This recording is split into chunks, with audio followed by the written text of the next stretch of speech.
The date is Friday the 1st of February 1974, another hot summer's day in downtown Sao Paulo, Brazil. The city is bustling, the workers looking forwards to the weekend. A fire starts in an overheated air conditioning unit on the 12th floor of the Joelma Building, and the fire quickly spreads. This tragedy will claim the lives of 189 people in the deadliest high-rise fire of all time. Built in 1971, the Joelma Building was a 25-storey high-rise building in the downtown area of Sao Paulo, Brazil's largest city. It was leased by the Banco Crefisa for office space. At the time the fire started, there were estimated to be over 750 people inside the building, most of them employees of the bank. At approximately 8:50 a.m, a faulty air conditioning unit on the 12th floor overheated, causing a short circuit and small fire. This was a window-mounted unit and the fire quickly spread to the curtains. One employee went down to the lobby to prevent any more people from entering the building, whilst attempts were made to fight the fire on the 12th floor. The fire was very smoky, and initial attempts to put the fire out using a fire extinguisher failed. The fire began to spread rapidly. By 9:03 a.m, the fire had been spotted by an onlooker across the street and the emergency services were called. They arrived just 7 minutes later, at 9:10, and flames were by now visible, licking up the outside walls of the building. Fire crews entered the building but were unable to climb higher than the 11th floor due to the excessive heat and smoke. With the only stairwell impassable, rescue attempts would have to be made from the outside. By 9:20, the whole of the upper part of the building was ablaze. The fire raged, completely out of control. Huge crowds gathered to witness the unfolding tragedy, inadvertently hampering the arrival of additional rescue vehicles. By now, anyone trapped on the upper floors could see that there was no way down, and people began climbing onto the outside of the building. Their only chance to find respite from the flames was on the outer spandrels of the building. These narrow concrete projections protruded only 90 centimetres. One can only imagine the terror of being trapped on a narrow ledge like this, hundreds of feet above the street, while the Inferno raged all around. The ladders from the fire trucks were only able to reach the 11th floor, and poor water pressure meant that there was almost nothing that could be done from ground level to fight the fire. The blaze raged unchecked, the entire upper building completely engulfed in flames. Over 150 people had climbed to the roof of the building, desperately hoping to be airlifted to safety, but the plumes of fire and dense smoke shooting from the top of the building made it impossible for the circling helicopters to land. Footage shows terrified people trying to flee the flames on the rooftop, but with nowhere left to run. Helicopters lowered rescuers on ropes to try and airlift people who were trapped on the narrow building ledges, but again the swirling flames and smoke made this almost impossible to attempt with any degree of safety. In desperation, over 40 people jumped to escape the terrible flames. Some tried to grab the fire ladders as they fell, causing other survivors and rescuers to fall. None of those who jumped survived. Finally, having burned through all the combustible material in the building, at about 10:30 a.m. the fire began to subside. Helicopters were finally able to land on the roof, where incredibly 80 people had survived by hiding under asbestos roof tiles. Survivors were airlifted to neighbouring rooftops for urgent medical attention. People who had been trapped for up to 4 hours on the tiny concrete ledges were finally rescued. This operation was hazardous to say the least. For example, in order to rescue a young man from the 18th floor, the main fire ladder was raised to the 12th floor, with a secondary ladder then propped up on top to reach the 16th floor. The young man then had to climb down the outside of the building from the 18th floor to reach the secondary ladder. In the end, the tragedy claimed the lives of 189 people, and over 350 were injured, many seriously. As of the making of this video, it remains the worst death toll for a high-rise building fire. The footage of the disaster is truly shocking.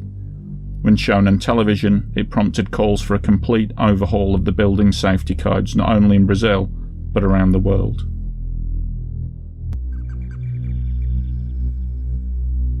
The inquiry into the tragedy found many shortcomings. In fact, there seemed to be hardly any aspect of the building that could not have been improved. As one commentator succinctly put it, if you were trying to design a building that would kill people in a fire, this is how you'd do it.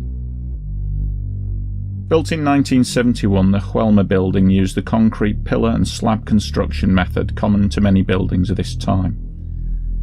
Now, there's nothing inherently wrong in the use of this type of construction in regards to fire safety. Indeed, after the fire, the building was renovated and returned to use as the underlying structure was still intact. Just why the building proved so deadly was down to the design, the internal furnishings, and the total lack of fire prevention measures. The floor plan of the building shows two irregular shaped wings joined to a common central area where the staircase and lifts were located. There were no internal divisions separating this central core from the two wings. It was completely open plan. If a fire took hold, there would be no way to contain it in just one part of the building. Note that there is only one central staircase. The building had no separate fire stairs. Once the lifts became inoperable and the stairs impassable, there would be no other way down. Ceilings were made from flammable pressed fibre tiles suspended on wooden slats. Office partitions were made from wooden panelling. There were synthetic furnishings throughout the building. There was an abundance of paper, as well as lots of plastic office furniture and electrical equipment. It later came to light that the whole building had also been lined with a flammable plastic insulation. Once the fire began, it spread very quickly, easily able to travel along the combustible ceilings.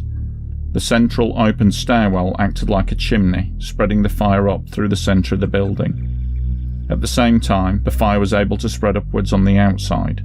The heat shattered the windows of the floor above, and the fire leapt up from floor to floor. To compound the problem of the rapidly spreading blaze, fire prevention measures present in the building were practically non-existent. There was no sprinkler system, nor were there any emergency stairs or emergency lighting. There was no fire alarm system installed. Once established, the fire was able to spread unchecked. The majority of people who were successfully evacuated during the early minutes of the fire were done so using the 4 lifts which were located in the central service core of the building. An estimated 300 people were saved by using the lifts until the heat became too severe and this had to be abandoned. There were incredible acts of bravery during this tragedy. Sergeant Jose Rufino was able to rig a rope line from a neighbouring building and shimmy over to the burning edifice. He was able to rescue 18 people this way before the ropes burned through. A mother jumped from the 15th floor, cradling a newborn baby. She tragically died, but the baby survived. Almost unbelievably, there'd been another high-rise fire in Sao Paulo just 2 years previously, when the Andraus building caught fire, trapping hundreds of people inside. Although there were many injuries, miraculously, the death toll was relatively low, with only 16 fatalities. As a result, no changes to the fire safety code were made, and nobody thought to look at the potential risks present in other downtown high-rise buildings. An opportunity to avert disaster had been tragically missed. In the aftermath of the Joelma fire, the city of Sao Paulo upgraded its firefighting service, which had been shown to be woefully inadequate to tackle a situation of this magnitude. Building codes were updated, not only in Brazil, but in other parts of the world, notably the USA. The awful spectacle of a burning building full of trapped people proved too much to ignore this time. Perhaps the fact that 50 years later the Joelma Building fire still holds its grisly record for the most fatalities means that lessons were learned, although it cannot be denied that these lessons were learned too late for the victims here. After the fire, the burned-out shell was closed for 4 years, during which time it was repaired and renovated for future use. It stands today as the Edifício Praça da Bandeira. It was last inspected for fire safety in 2013, and it passed with flying colours.